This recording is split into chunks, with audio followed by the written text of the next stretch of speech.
Hello YouTube. So before we start this video, I've bought a new mic, so the next videos I make are going to have way better sound quality. So without further ado, let's get into the story.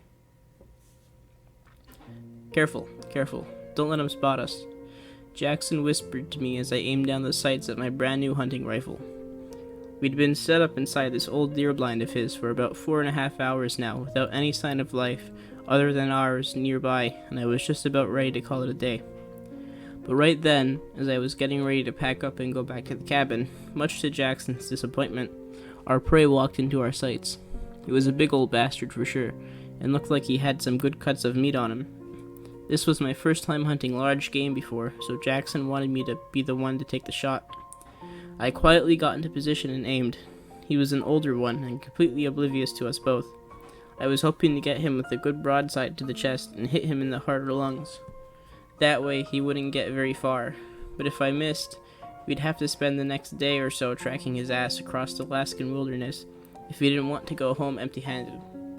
Not very appealing considering how Alaska holds the title for the state with the highest number of missing persons, especially around here. With Jackson quietly coaching me on in the background, I did everything as we had practiced. Controlled my breathing, studied my heart rate, and visualized the shot. Finally, when I was ready, I slowly squeezed the trigger. Bang! The sound of the rifle broke the silence of the forest. I saw him jerk as my bullet tore into his side, and both Jackson and I can hear him let out a pitiful, pain grunt before I started to run. As he ran, I could see hot air streaming out of his side when he breathed. I got him! I shouted joyfully. Jackson was ecstatic. Good fucking shot, Mike. You got him in the lungs, it looks like. Come on now, let's get after him. We both climbed out of our deer blind and began to follow the trail of blood and stomp down foliage. I was so proud of myself. To think, a year earlier I had never hunted in my life. I was a city boy, you know.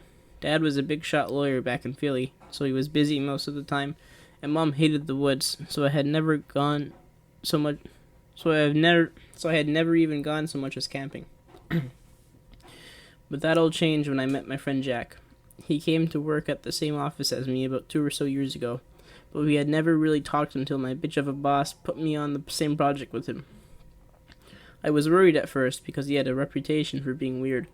He never talked to people if it didn't have anything to do with his job. Always keeping to himself. Most people found it creepy, but I just figured he didn't want to get involved with the bullshit of office politics. Nothing wrong with that.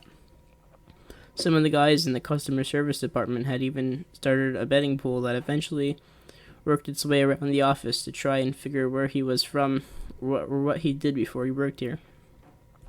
I joined in for the hell of it and paid the $50 fee. The winner would get close up to $2,000. People tried and tried to make small talk with him, ask him questions, get to know him, but every time he shrugged them off or ignored them entirely. I didn't think he appreciated the fact of being made a game of. I suppose I would have been a bit pissed too. I talked with him a few times while we were working together and actually managed to get a laugh out of him with a good dirty joke. That old Gene Tracy joke about Hurricane Gussie. That was more than anyone was able to do in the past 2 years, so I was making headway for sure. But what made him really open up to me was the day in the lounge when he started to warm up his lunch. It was a thing of brisket with some barbecue sauce. It smelled so damn good. It made the soggy microwaved hamburger that I had in my hand seem like it was inedible. I complimented it and asked where he got it from. He was sort of surprised at first when I asked him, kind of like people don't ask him that question much. I was expecting he was going to say he got it from some overpriced barbecue place nearby, but when he said he made it himself, I was curious. That's when he said he was a pretty big hunter, and he got that meat from some elk he killed down in Wyoming last fall. Said he had a whole freezer full of it back at his apartment. That was the first time he had said more than a few sentences to me, and once I started showing interest in asking him questions, he seemed genuinely happy to finally talk to someone about it. He even offered to split his lunch with me. Normally I would have turned it down, but I was hungry, and he insisted. And it tasted so fucking good. He smiled as I eagerly looped it all down. "You really like it, don't you?" he said with a grin. I could only nod my head as I was making a total pig of myself. There was something about it. I had never tasted something like it before. It was sweet and more tender, and it had something to it I couldn't put my finger on. I offered to pay him for a box of it since he said he had a freezer of it back at home, but he gave it to me for free. He said he never minded sharing with friends. He brought it to my house that Saturday, and by the time the weekend was over, I had eaten all of it. I had taken a few online cooking classes before, so I was using it in all sorts of dishes and meals. A few I shared with Jack. He was impressed by what I could do with it, and asked me just as many questions about cooking as I did him hunting. We kept talking more and more while we worked on the project. Apparently, before he worked here, he served in the army. He laughed when I asked if he was some kind of special forces operator or something like that, saying the only thing special about him was that he was a slightly better shot than most others. That's when he asked me about the office pool on him and what it was at. I was kind of nervous at first because I thought he'd be angry knowing I wasn't on it, but he just laughed when I told him it was at the 2,000 mark. He joked that he would have been upset if I wasn't in on it, and agreed to tell me everything I needed to know about him so long as I split the money with him. The next day we were both $1,000 richer. I think that's when you could really say we had become friends. After the project was finished, we still hung out with each other, went to bars, watched movies, stuff like that. But our conversations always turned back to hunting. The way he talked about what went into it, how much skill it took, and the feeling you got when you finally took down your prey after stalking them for a whole day. I was fascinated by it. He saw my fascination with it, and it didn't take long for him to ask me if I wanted to go hunt moose with him in this place he called Tongue-Ass, Alaska. I looked at him with a raised eyebrow at first upon hearing the name. He pulled a pamphlet out for me to read. Tongue-Ass National Park, 16.7 million acres of beautiful remote wilderness. At first, I just told him I appreciated it, but I'd never even gone camping before, much less go out on a hunting trip to the middle of nowhere. That's when he offered to teach me. He said he could see in my eyes that I would make a good hunter, because I had the want to. Despite some inner reservations I had, Jackson eventually convinced me, and I agreed to at least try it out. Besides, we had a few months before hunting season, so we had time to prepare. Contrary to what I heard on the news, it was harder to get a gun than I thought, but Jack helped me through the process and taught me how to use it proficiently.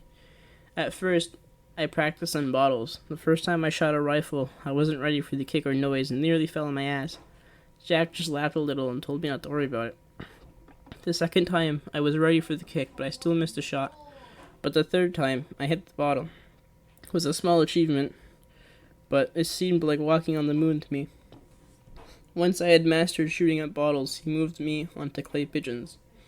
And after that, it was time for live targets. My first kill was a rabbit. I blew it away with a shotgun. Standing over its dead body, I felt something I had never felt before. Power. True power. It was like a high almost. Jack patted me on the back when we went to grab its corpse, and he said he was proud of me. When I asked if it was normal to feel good after killing something, he laughed a little. Well, Mike, most people wouldn't call it normal. As for me, I prefer the term uncommon. He went on to say he felt the same way as I did, and was glad I did too. He went on a few more small hunting trips to prepare for the big one. Birds, more rabbits, wild pigs, foxes, and a few stray animals as well. And when the time for the big hunt came, I was ready. We pooled our money together to book some plane tickets to Alaska and hunting cabin for us to stay at, and we both took time off work. On the flight there, I was anxious and eager for my first big hunt. Jack could see it in my eyes, and he was happy. Happy to finally have someone to hunt with, rather than just going by himself like every year before. It was a very long flight, and it took us a while to reach the cabin. Along the way, we met a nice old man, probably around 60 years old, on the trek there. He was old but healthy for his age, and very energetic. He shared some small talk before we went our separate ways. His daughter had apparently paid for him to go on this trip. One of the things on his bucket list, he said, when Jack and I finally made it to the cabin. We were both exhausted from the trip, and decided it would be best to spend the night resting for tomorrow. The cabin was old, probably built in the 50s. It had only the bare necessities for a small group of hunters. A gas stove for cooking, and a freezer for storing meat. Fortunately, it had plenty of firewood stocked up for us, so we had a decent flame going on inside the fireplace before the sun went down. As Jack and I sat in the old dimly lit cabin, eating cheap gas station beef jerky together, he could see the disappointment in my food. You see, ever since that day when Jack so generously shared his lunch with me, store-bought meat and fast food might as well have been garbage. I couldn't stomach the shit. I couldn't even enjoy a burger anymore. That night, Jack brought it up and said he had a confession to make. I listened as he began to explain his diet, so to say. Mine too, I suppose. That meat he had given to me that day, and the days afterward, was not elk, nor deer, nor pig, nor cow, nor anything of those sorts. He was sorry for not telling me the truth, but he was scared I wasn't ready yet. I didn't know how to respond. A common reaction to being told this would be disgust, anger, and revulsion, but my reaction was uncommon. It was more surprising than anything. After some more talking, I told Jack I forgave him and thanked him for introducing me to all of this. We both got some good sleep that night. And here we are today, tracking after my first big kill. He ran a little further than we thought he would, but he ran a little further than we thought he would, but he was healthy for his age after all. That's one of the reasons Jack picked him. We followed the blood trail a couple of 100 yards down the hill. We knew we were close when we found his rifle on the ground. The old bastard should have kept it on him. He might have stood a chance, but people don't think right when their lungs are filling with blood. After a little more walking, I heard Jack explain, "There he is." Sure enough, I could spot his bright orange hunting vest. It's kind of funny. They're meant to keep you safe, but it led us right to him. He had collapsed on the ground and was wheezing every time he breathed. He was trying to crawl away, but it was no use. Jack and I proudly strolled up to him and flipped him on his back. His tear-filled eyes looked up at me with pure terror and confusion. He tried to beg and plead, but he was struggling to speak. Why? Why are you doing this? I felt like God himself as I stood over this pitiful man dying. Neither Jack nor I responded. I didn't hesitate to raise my rifle again and put another round in his forehead, blowing out the back of his skull. Jack was right. I did enjoy it. It was the biggest rush I had ever felt in my life, and I wanted more. Both Jack and I yelled out in celebration of our kill. Normally hunters would pose and take a picture with their kills, but given the circumstances, it would be the best not to. Damn, Mike, that was a good fucking kill. Reminds me of my first. Come on, now we gotta haul his heavy ass back to the cabin before he starts to stink. I will say, the kill was the best part.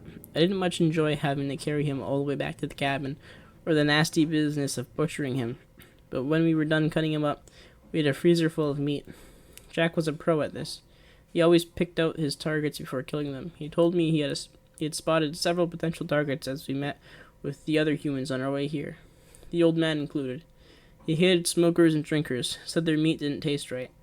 That's why he doesn't hunt in the cities. Homeless people taste like trash, he said. This one didn't drink or smoke, and thought he was older. And though he was older, his meat was tender. We used the fireplace to burn his clothes, useless bits, and his wallet after I took all the money out of it. I also kept a picture of his daughter he had in it as a little memento. He was the only human we killed here. He was the only human we killed there. Any more than one or two people would draw suspicion from the law, and we didn't want that. When we reached civilization again, I used the money he had in his wallet to buy the spices and sauce we'd use to season and marinate him. After a whole day of cooking, Jack and I dug into a nice roast we made out of his right thigh. It was mouth-watering, even better than before, since I was the one who made the kill. I sure had the time of my life there. And when the season ended, Jack and I wrapped up our spoils and brought it back home with us. We ate like kings for weeks. Brisket, blood sausage, burgers, steak, roast, everything we could think of. And after smoking his backstraps for a while, we decided to be generous and share it at the office Christmas party. It was a hit with everyone there, especially that cute girl in HR. Jack and I are already making plans for the next hunting season. I just hope our freezer stock will hold out until then. We've already eaten through half of him, and after sharing some of him with our office colleagues, we might have to get an early start. On the bright side, though, Jack says a few of the new guys might make good hunting buddies too. Who knows, maybe one day we'll be able to start our own hunting club. I can't wait.